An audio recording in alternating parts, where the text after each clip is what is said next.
तो पुण्यात्माओं,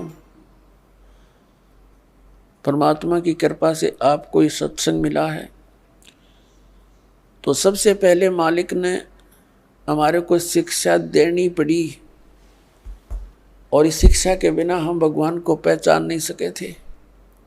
उनको मालूम था कि ये खूब बिगड़ेंगे, शिक्षा होते ही ये खूब अवाम उड़ेंगे, वैज्ञानिक पाक गए हैं, बना के परमात्मा गॉड गिवन मटेरियल पर अनुसंधान करके ये भगवान से दूर करने लग गए, और आप भी होने लगे। कहीं भगवान नहीं है, एक विश्व नियम है, एक एलिमेंट खोज लिया है, उससे सब कुछ बनता है। वो एलिमेंट किसने बनाया? इन वैज्ञानिकों ने बना दिया।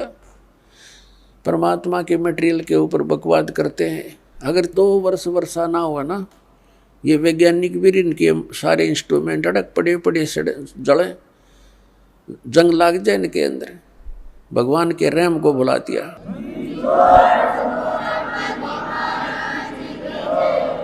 भगवान से कोसों दूर कर दिया हमारे को, और क्या बनाया इन्होंने? परमाणु बम बना लिया अपना नाश करने के लिए। है तेरा गजब है। और पुण्यात्माओं, ये इंटरनेट और ये प्रोजेक्टर, टेलीविज़न, ये परमात्मा का दिया हुआ ज्ञान है, जीव सत्र का नहीं है कि किसी का भूल हो कि मनुष्य बना दे ऐसे आइटम। परमात्मा कबीर जी ने उनको बुद्धि देकर के ये बनवाया है। और किस लिए? आज के दिन के लिए, इस समय के लिए, कि एक जगह मेरा ज्ञान चला करेगा, करोड़ों बच्चे मेरे एक टाइम पर सुना करेंगे और प्रत्यक्ष प्रमाण देखा करेंगे। प्रोजेक्टर बनवा दिए। पुण्यात्माओं, यहाँ साइंस फेल है परमात्मा के सामने। यह साइंस कुछ नहीं है, वास्तविकता भी यही है।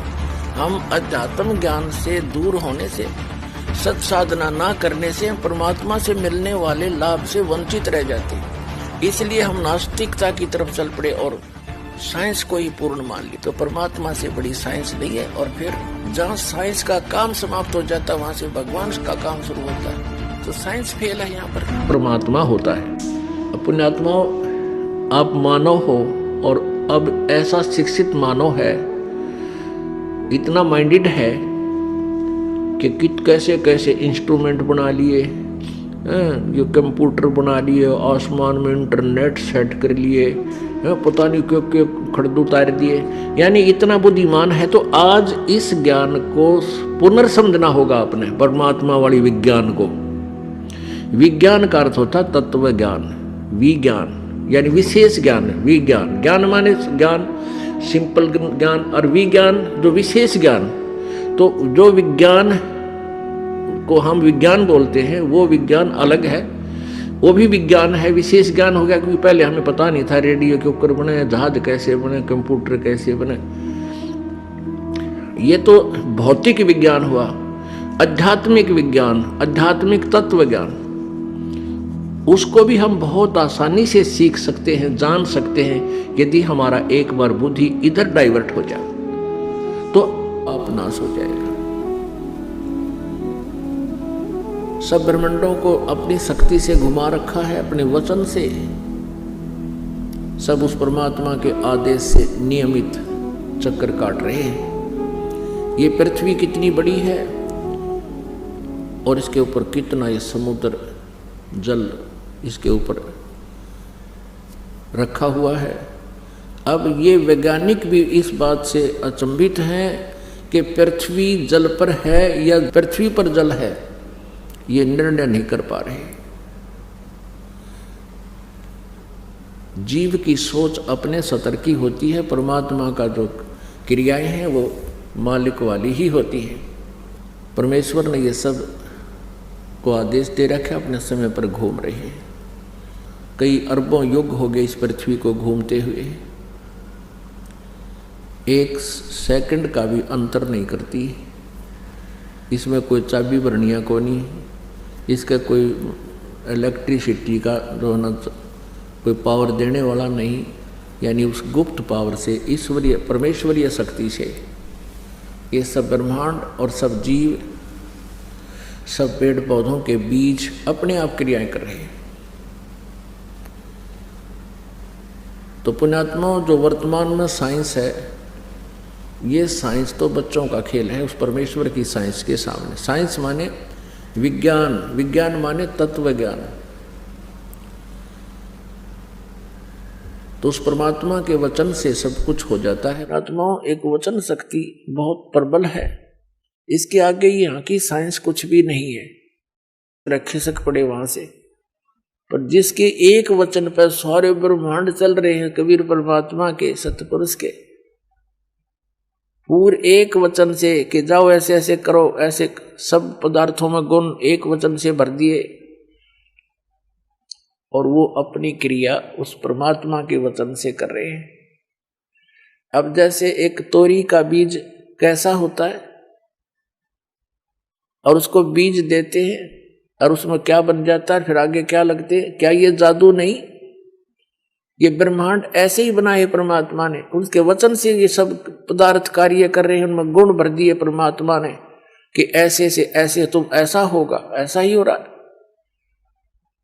हमारा माँ के पेट में शरीर बनता है, एक पानी की बूंद तो अंदर फैक्ट्री लगा रखी है, उस मालिक का आदेश ऐसे होगा। अरे देखो क्या बने हैं, कैसे सुंदर, कितने कितने मोड़, कहाँ कहाँ इसमें हाड न्यारी, चाम अलग से, रक्त अलग से, सब मलमूत्र की कोथली न्यारी न्यारी। कोई ये बना के देखा साइंस वाले किसी मटेरियल से, ऐसे उस परमात्मा का ही मटेरियल है, उससे ये अनुसंधान कर लेते हैं और भूल जाते हैं भगवान को। तो सब गुण उसी के दिए हुए हैं, उनका आदेश है ऐसे ऐसे होगा, इसके बाद ऐसे होगा, वो ही हो रहा है। अब परमात्मा ने सारा कुछ बनाकर सिर में दर्द नहीं रखा, विधान बना दिया, ऐसा करेगा उसको ऐसा होगा, ऐसा करेगा उसको ऐसा फल मिलेगा, इस बीज से ये होगा, इसमें ये गुण है, सभी पदार्थ बनाकर भेज दिए। और फिर विधान बना दिया कि ये मंत्र जाप करोगे तो इस तरह लाभ होगा, ये आपकी आपत्तियां टल जाएंगी। तो उस विधान से हम परिचित नहीं थे, जिस कारण से हम दुख पा रहे थे। अब वो विधान इस दास को बता दिया परमात्मा ने, और सरेआम कहने का आदेश दे दिया। सब ब्रह्मांड अपने आप घूम रहे उस परमात्मा के आदेश से। अब जो वैज्ञानिक जो रिसर्च कर रहे हैं, ये अंश मात्र भी नहीं कर सकते उस परमात्मा की कंस्ट्रक्शन का, संरचना का। अब ये कहाँ सेट होगी इनकी जो बुद्धि कि हमारी पृथ्वी को बने इतने अरब उतने वर्ष हो गए, बस इससे पहले पृथ्वी नहीं थी। अकल देखो इनकी। उस परमात्मा ने सारी इतिहास बता रखा, कितनी बार यह पृथ्वी नाश हो ली, कितनी बार एक ब्रह्मांड के नाश हो लिया। और फिर ठीक है, जो रिसर्च वो कर रहे हैं वो भी सही है, लेकिन ये सारा कुछ पहले परमात्मा ने अपने वचन से बना दिया था। पुण्यात्मा, आप अध्यात्म मार्ग से बिल्कुल जो है अपरिचित है, भूले पड़े हैं। वचन की शक्ति बहुत जबरदस्त होती है, और ये छोटी मोटी साधना भक्ति करके ये सिद्ध पुरुष भी अपनी शक्ति भगवान से प्राप्त कर लेते हैं। और वो यहाँ पर ऐसे ऐसे चमत्कार कर देते हैं, जैसे एक सिद्धि सब सागर पीवे, एक सिद्धि जो बहुत जो जीवे। एक अगस्त ऋषि ने सिद्धि प्राप्त कर ली थी, 10-20 वर्ष डले ढोकर 7 समुद्रों को एक चुल्लू में उठाकर और पी गया था। आज के वैज्ञानिक इस बात न मान लेंगे, साधन भी ना मानी, इनका तो दिमाग चल रहा है। जो भगवान से विरुद्ध बोलता है, भगवान को भूलकर बोलता है, उसकी बुद्धि चल चुकी है, ये समझ लेना।